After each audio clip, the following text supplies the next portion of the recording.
Episode 318 backstage. I was talking to our guest today, and he is an incredible pay-per-click master. Why do I know this?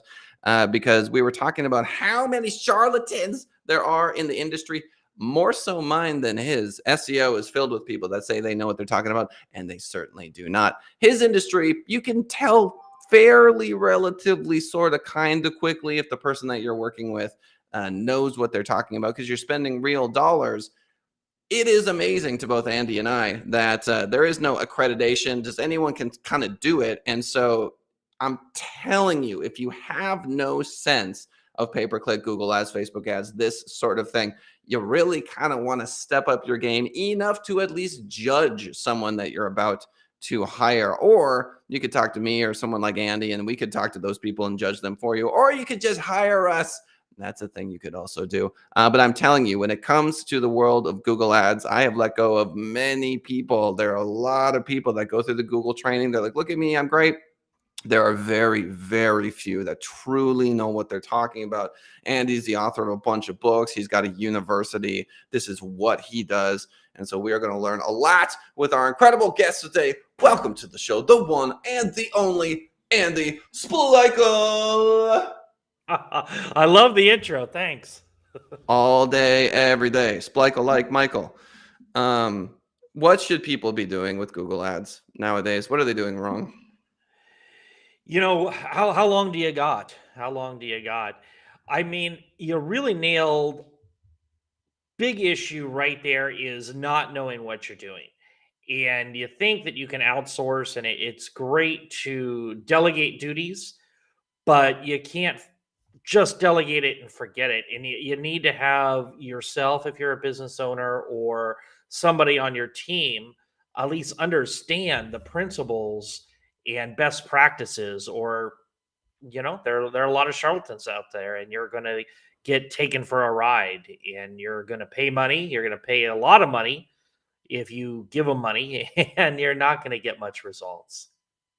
Yeah, one of our clients is a Invisalign dentist, sort of this, that, whatever, out of San Diego. And he recently reached out to us and said, hey, I actually want to start focusing on cosmetic dentistry.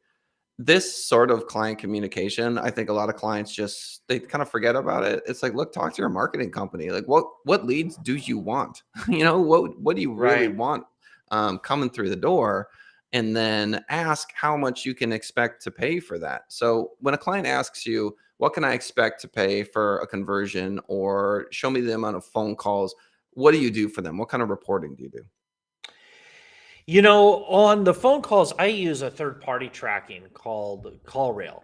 And they're really good at tracking the phones. You can even put a whisper message, you can record it.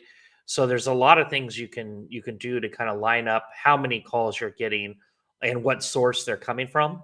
So I mean, you don't need to use paid ads to use CallRail. You actually can use the CallRail for track any kind of to know where your calls are coming from, and they're really affordable. I think, like 50 or $60 a month or so. So that would be where I would start there.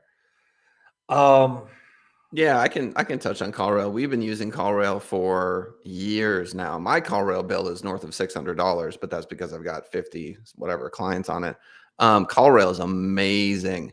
For those of you that are unfamiliar, it changes the phone number. So if they come in from Google Ads, they get some number. It's same area code. So if it's Vegas 702, whatever, whatever, whatever. And when they call it, the most incredible thing is that there's a recording of that phone call. So from the client perspective, let's say you have someone picking up the phone and you listen to the call and they're drunk. The person that you have, you know what I mean? Or they're just a terrible salesperson. They're rude, they're short with the client, like, or wow, like they're better than I am. Like, listen to this person talk to this client. Like, look at how energetic and incredible. So having that data, if you can even call it data, is mind-blowingly important, because as marketers, we bring you the client and then we say, oh, it is what it is. Like, at your sales, from the sales perspective, like, you're going to close them or not. yeah, no, I mean, there's a lot of things. You can do an 800 number on it, which is great. You can put a whisper message so you know where the call's coming from if you're running a certain special. on a certain marketing channel. So it's got a lot of great features. No doubt. So I used to be a teacher, and you clearly have gone down the curriculum development path. Can you talk to me about how much time does it take to create courses? How much time does it take to keep these things relevant? Because they're changing all of the time. And then you don't have to answer this one, but I'm curious, like how much of your revenue comes from client work and how much of it comes from training? Yeah, no, where to start with that? So the relevancy is hard because the interfaces change all the time. I like to think that the strategies don't change. So even if they've moved buttons around on the interface, the strategies are there, but it comes to a point where you have to update it. And my first book, Make Each Click Count Using Google AdWords, came out in 2015. And I mean, it's so outdated, it's not even Google AdWords anymore, it's Google Ads. And so I'm in the process of updating that book, and that's going to be coming out next year. You know, my really goal is to help companies grow their revenue and be bigger. And I specialize in e-commerce clients, but we were talking backstage before, I have a certain bandwidth, right? I can't help everybody. Not everybody can afford somebody like me. And so that is really where I've gone in the teaching area because I mean, my books are very affordable. The courses for what you get are very affordable, and it's a one time fee and done, opposed to hiring somebody on a monthly retainer. And it kind of goes to that what I said was important earlier to at least be able to understand the what you're doing with paid ads. Yeah, as someone who used to be a teacher, I struggle with the motivation to go create a university type system. Um, I'm not sure. There must be something within me. Like maybe I'm just sick of curriculum development because I did it for so many years. I'm just like, oh, do I have to? Don't make me do it. I much prefer talking to people, getting to know people. That's fun for me, which is obviously why Mhm. we're doing what we're doing. Follow your bliss and all that. Um, so pay per click, it can be Facebook, obviously. It can be Google Ads. I was just talking to an agency owner, and she kept saying AdWords, and I was like, it's Google Ads now, and she's like, is it? Like she was she was like fighting against it. I was like, I'm pretty sure it's called Google Ads now. And I was like, I don't mean to be that guy correcting you, about the what it's called. But as an agency owner, if you're saying the wrong words, that's not a good look. Like if the client knows that it's called Google Ads and you're still calling it AdWords, that's a little rough around the edges. Yeah, it's going to show you're probably a bit outdated on your techniques for sure. Yeah, no doubt. So where does the buck, or not the buck stop? Where do you draw the line in regards to Facebook, LinkedIn, Google Ads? Like, what do you do? What don't you do when it comes to pay per click? Yeah, I mean, I specialize in e-commerce clients. So, like many people when I started, and this is probably something that people out there should be aware of, is I took when I started my own SEM agency, I had come from the e-commerce world. I'd been the director of marketing for a company on the Inc. 5000 that was doing about 10 million a year in revenue. And I decided, hey, I'm managing all this. I will go and start my own SEM agency, search engine marketing agency. But like with any new company, I took every client I could. I didn't specialize, and if you paid me, I would, right? And that's where a lot of you should really be warned if you're looking to hire somebody. Don't don't take an agency that doesn't specialize, right? If you're a dentist, go to a agency that specializes in dentist. If you're a chiropractor, same thing. And so I specialize in e-commerce, and typically Google Shopping is my specialty because that's what the books are about. Retargeting through Google, Google search ads. Although shopping typically is a lot more profitable for e-commerce companies, and so that's where I'm specialized. I do a little bit of Facebook ads, but again, for and Amazon ads if your products are on Amazon. Um, but yeah, that's really my specialty. I love that. So I'm an agency that does not specialize. Oh no. Oh man, but here's the thing. So what I've realized by doing all this national speed networking that I've been doing is that we're B2C. We are a B to like every now and then there'll come like a B2B, that sort of thing. But you could call that a specialty, right? And because when I go through my client roster, I'm like, every single one of these people is B2C. And I'm sure there are agencies out there that specialize in B2B. We have one or two e-commerce clients. Do you see what I'm saying? So in a way, I guess you could argue that we are a specialist as well in that regard. I have tried to keep the model of, okay, we'll do it, right, for a long time through hiring employees. I'm trying to stay flexible. Shali Super, one of our employees, she got 1 million views on TikTok 5 weeks ago. And so we've started to train people, right, to do various things. So we're moving in that space, like Instagram training. Marcus Berg, who is a personal injury attorney here in Vegas, got 130,000 views on a post he did from Instagram after Shali talked to him a few times, so we're playing in that space. I'm trying to stay like kind of malleable and whatever. I feel like the larger you get, the more it feels constricting in terms of your ability to pivot. So it's nice to be small enough to kind of be agile, whatever that means. So ecom has its own set of challenges. You're usually walking into established companies, yes? Or do you have ecoms that are like, we're just starting and we would like you to help us? Not when we're pushing traffic to their website. Then they're going to be more established because they've have the proof of concept. They know it's going to sell, and they're just looking to drive the right traffic that's going to buy. Now, if you are selling your products on Amazon, I have taken newer companies on there as far as they've just got listed and now they're looking for traffic because that's it's a different kind of animal than Google because they already have the traffic going to Amazon. They already have the trust factor that comes along with selling your products on Amazon. So they need a different kind of traffic than going from Google.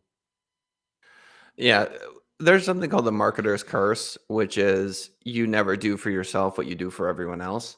Have you ever created your own ecom and gone, you know what, I'm going to do it? Like I've been working for all these, folks doing their thing. Like I see what's working, I see what isn't. Here, I'm going to start my own website and I'm going to sell Cthulhu knitted hats. Yeah, you know what? I did start it.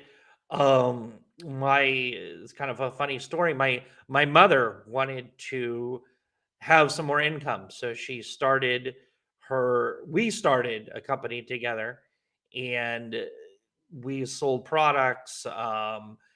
But she was the customer service, as most of my time is dedicated to my search engine marketing agency as well as the make each click count line of books and products. And so we ran a company for, just a small, I mean, it couldn't get big. She was doing all the fulfillment. So we ran a company for about 5 or 6 years. And then she retired for a second time. And uh, That's so beautiful, though. It's beautiful. That's one of those things where, when she looks back on it, I'm sure she, thinks fondly of a lot of those things. well, A and I'll lot tell of, you what, oh, please. she was my most difficult client as well. They say never rent to friends or family.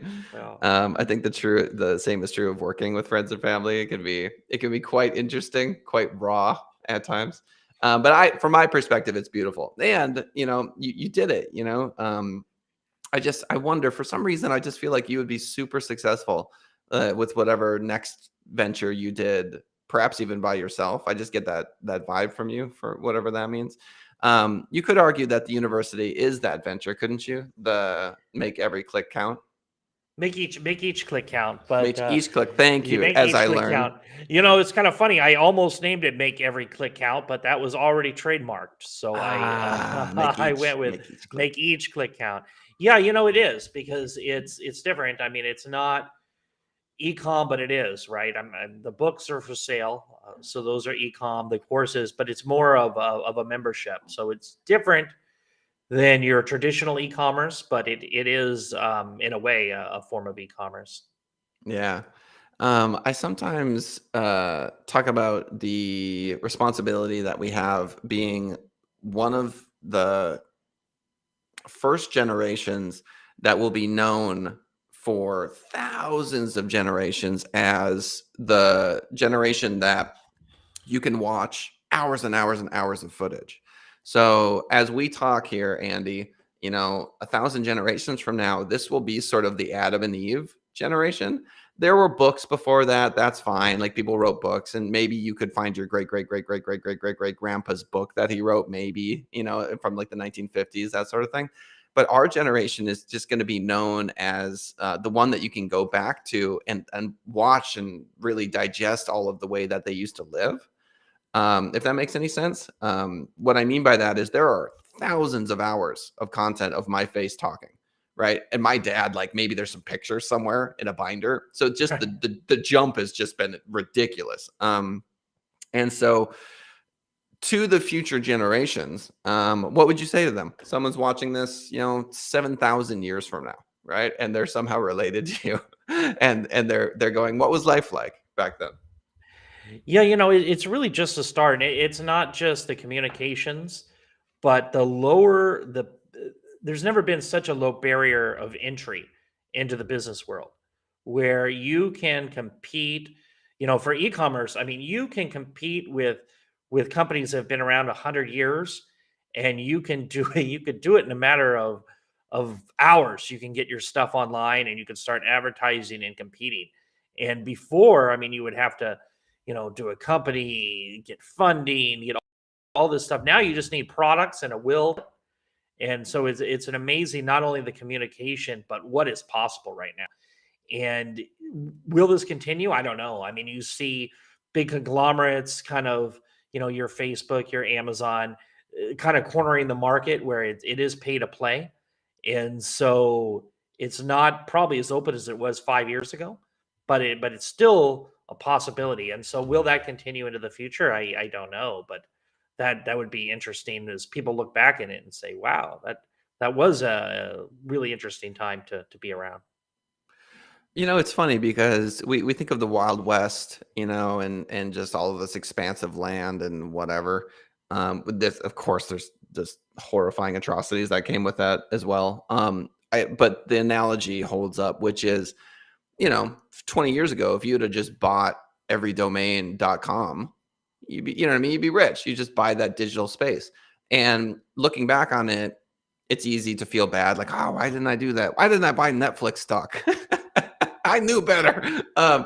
But that moment is always happening, is the point I'm trying to make, right? Is that this is the Wild West, and it only takes a perspective of 20 years in the future to look back at this moment and go, oh, look at all that opportunity they had. They were swimming in opportunity. I mean, Bitcoin was $3,000 like 2 years ago. You know what I mean? Um, so what do you think are the big opportunities now that 20 years from now, folks are going to look back and be like, oh, they could have got so rich if they had just. Yeah, I mean, I think it is filling out your online presence. I mean, with COVID, horrible things have happened, but for online retail, for people who make their business online, it has shifted the amount of people that are online by probably 5 to 8 years, is what I've read. And I mean, you look at so holiday shopping last year, for instance, it went from 19% in 2019 to 25%. It had been growing 1 to 2% a year. It jumped 6% last year, right? And I don't know if you mailed anything around the holidays. It was crazy how busy it was. And so, I mean, so I think that really that's the opportunity right now is to establish yourself online, whether it is through videos like what you're doing, or if you're selling stuff you're selling stuff in a brick and mortar to open an online store because that's going to be the opportunity to grow. Yeah, it really does feel like attention has always been currency in a way. And if you, and I like to look at, 16 to 25-year-old behavior to see what's next. Um, And I was talking to someone I knew from a taekwondo studio. This was a couple of years ago, and I said, "Oh, your Facebook, this or that." And she's like, I don't have Facebook. I was like, oh, of course you don't. Right? TikTok, Snapchat, all this sort of thing. And then I talk to folks that are in their 50s, 60s, 70s, and a lot of these networking things I do. And I will say, TikTok this, TikTok that. And they'll just go, I don't know. My only and best response to them is, you don't, whatever you think it is, it's not that, right? Like, with the idea I had of what TikTok was, and then really diving in and actually experiencing it, are two wildly different things. There's an incredibly popular attorney. There's incredibly popular SAT prep person. Like, you can corner, like, Facebook was like a hot or not when it first started. You know what I mean? And it morphed into this thing that, 60-year-olds are using to connect with their grandkids. You know what I mean? So that's what TikTok's undergoing right now, which is this sort of evolution from like music, dance, whatever, to just wildly popular everything. Like, everything goes there. It's just like the voice of a generation, which is so fascinating. So I'm there with you when it comes to establishing a digital presence. You got to go where the audience is. I want to talk a little bit about the egalitarianism of pay-per-click and how long you think it's going to last, because I would argue that it's dead for SEO, dead as a doorknob. I mean, the established companies are established and they have a huge runway, and it gets bigger and longer every day. And Google's trying to find ways to let the new guy in, sort of Mhm, find ways. mhm. But entrenched companies, they are exactly that. They're entrenched. So what do you think in terms of pay-per-click? Do you think it's still a level playing field, and for how long will that last? Yeah, I mean, it is and it isn't. I mean, your pay per click, it's determined by a few things. So it's determined by your quality score. So how many people click on your ad once they see it, how long they stay, as well as what you're bidding, right? So the bidding is a level playing field. If they see a name that they recognize, they're going to be more likely to click on it. So those names are going to end up paying less than if you are new to a certain space. And so it's a level, but it isn't. I mean, the biggest goal is to really think about your numbers when it comes to pay per click. What are your goals? Is it to be profitable? Then you better be tracking those numbers, right? Is it to get them in and you're have an average customer makes 3 purchases a year and you're just paying for the first one, but you're going to make it in the long term? Well, maybe, but you better know those numbers. And so all of it really comes down to knowing your goals, and are you hitting your goals, and can you afford to do it? Yeah, financial literacy is such a big deal. And it's so funny to me. I'm sure you've had this client where they show up and they'll say, all you need to do, if I can turn a dollar into $2. It's like a money machine? Right, correct. That would be quite simple if it were that simple. It's so complicated. Because as well as I do that you can run an ad in July and it can perform very well, and then next month it doesn't, and then the next month it does. I mean, it's volatile, it changes. Like, there are things like, oh, I don't know, pandemics. There are new competitors coming into the space, the bid dollar amounts go up, conversions fluctuate, right? It's all very aquatic. It's liquid, it's fluid, right? So do you ever find that you have to play the role of a therapist and just say, no, this month was not the best month in the history of all months, but you got to push through it. We'll make some tweaks, we'll make some changes, but just trust me, like, we'll get there. Yeah, I don't know. Mine is more of a therapist. Mine is more of kind of an all-encompassing, because I mean the traffic that I provide my clients is clean, right? It's pure, it's what they're looking for, they're going, but just because it's the right traffic doesn't mean it's going to convert. And there are so many things that can affect conversion that are out of control as far as somebody who's sending traffic, that you really need to be focused as a business owner on your conversion. And that goes whether you're e-com or you're a professional service. It's just a different kind of conversion. Yeah. So let's talk a little bit about conversions. Obviously, with e-coms, it's just a direct sale. So if someone goes to a checkout and they abandon, do you play the retargeting game? Oh, sure, sure, and not even if they go to checkout. I mean, I set up different audiences, and in fact, the third book in the Make Each Click Count book series is Make Each Click Count using Google Retargeting. So I focused a whole book creating the audiences and the best ways to retarget. But yeah, no, I've set it up. I mean, somebody who goes to the cart is going to be a lot more valuable than somebody who just hit a product page. And so by segmenting it into different audiences, you can bid different amounts. But yeah, the cart is definitely the most interested The consumer you're holy going to have grail, yeah. within. Yeah, So is retargeting all display, or are there other options to retarget that don't fall into display? no, they're all display. Yeah, I was wondering, like, wouldn't it be interesting if Google kind of had some sort of thing where like a text ad could appear in some way, but they don't. It just is what it is. So Well, I mean, you have a little bit different with audiences. So what you could do is you can bring in the audience and you can bid different if they've seen your website or they're, if they've been in a cart and they're coming back, you could bid, you know, 5 times as much for that consumer for your ads to appear, so they'd appear higher. But the problem if you're just retargeting cart, I mean, there's not a lot of people who are gonna search again, right? The audience would be really small. But you could do it anybody who's been a user, anybody who's been a so that'd be a bigger audience or anybody, so there's ways to use those audiences in your search or in your shopping ads. does But Facebook re- pure does retargeting. does Facebook retargeting work the same way, right? So they're going in, there's a pixel, they get to the checkout page, and now you're going to retarget them on Facebook. Same thing. Yeah, yeah, no, it's pretty much the same type. You can retarget them on Facebook. You can upload a list of your customers because they have Facebook has the emails. So there's ways that you can definitely retarget similar to Facebook. The difference with Google is you're retargeting through the Google Display Network, which is hundreds of thousands of websites. Right. So Facebook, you're retargeting them on Facebook. That's right. And then when it comes to custom graphic design, on ads that go to the Google Display Network, animations, all this sort of stuff, do you do that yourself, or do you have like a third party that creates those Google Display Network ads? Well, remember, I deal with e-commerce companies, Right. So they and may have their so own internal. no, for my retargeting, I'm serving the products that they saw. Oh, right. So they're seeing the products that they landed on, the products they looked at, and then it's just inside the Google ad formats. There's not a lot of creative. Oh, okay. Well, that's nice. That makes it kind of easy.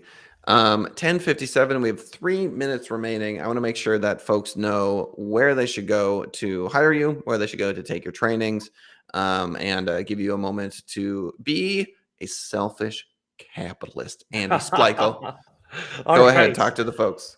Yeah, sounds good. I mean, if you want to learn more about what I'm doing, I mean, the best place to look to start is go to makeeachclickcount.com. There, you're going to find links to all three of the books. You're going to find links to the podcast, to the university. You're going to find links to my search engine marketing company, which is True Online Presence. You can check that out too, and that's got my bio and all the things that I'm doing as well. Said like a true marketer. You could have literally said that in an elevator if you wanted to. I think I have. I think I have. Yeah, I will say this, folks. The very last person you want to hire, who doesn't know what they're doing from a business perspective, is a Google Ads pay-per-click person. I mean, oof, it can be painful, like fourth circle of hell painful, because they can send you reports that are like, hey, look at all these conversions, look at all these people coming in, and make it seem like it's better than it is. At the end of the day, how much money did we make?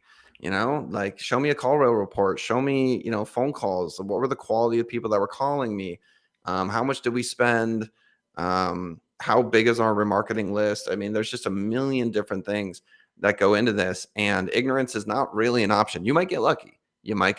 You hire someone, they're a pro, and away you go. But it's important to educate yourself, and doing what you just did, which is to listen to this, to hear things like Google Display Network, retargeting, conversion rates, and getting used to that vocabulary is pretty important too. So kudos to you. Ladies and gentlemen, you know the drill. YouTube.com/Send It Rising, 10:30 a.m. Pacific Standard Time, Monday through Friday. If you want to join us for the live show, if you're like most folks, after the fact, either YouTube.com/Send It Rising, iTunes, Spotify, 13 other podcast platforms, Twitter, LinkedIn, we're everywhere. Ladies and gentlemen, thanks for swinging by the show. I'm going to give Mr. Splichal the last word of wisdom. Go.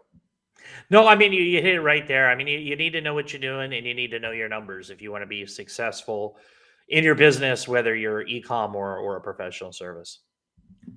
Bingo. See y'all next time.